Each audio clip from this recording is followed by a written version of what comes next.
আমার পাশে যে এই পুকুরটা আছে, এই পুকুরটা 150 বছরেরও বেশি পুরনো।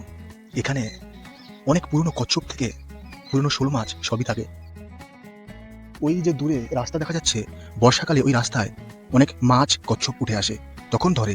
কিন্তু এই পুকুরে নেমে কেউ মাছ ধরে না, তাই পুকুরে এত কচুরিপানা হয়ে গেছে।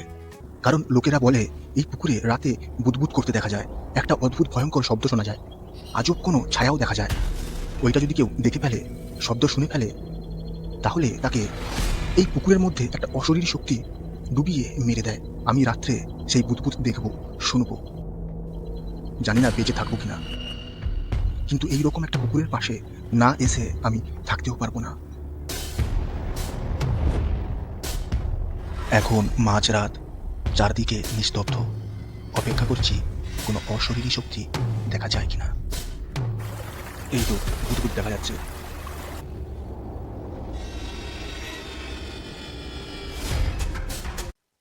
3 দিন পর আমি বেঁচে আছি। হ্যাঁ, লোকেরা এই পুকুরের সম্বন্ধে যে কথা বলে সত্যি মিথ্যে। তোমরা ভাবছো সত্যি মিথ্যে আবার কি? হয় সত্যি না হয় মিথ্যে। বোঝার চেষ্টা করো আমি কোন পরিপ্রেক্ষিতে কথাটা বলছি। লোকেরা যে বুদবুদের কথা বলে সেটা সত্যি, কিন্তু এই বুদবুদ যে দেখে ফেলে, এর শব্দ যে শুনে ফেলে, তাকে কিছুদিন পর এই পুকুরের ভেতরে থাকা অশরীরী শক্তি পুকুরে ডুবিয়ে মেরে দেয়।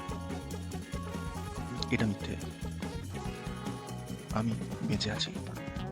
এই বুদবুদের কারণ, জলের ভেতর পাতা পচে মিথেন বা কার্বন ডাই অক্সাইড গ্যাস তৈরি করে।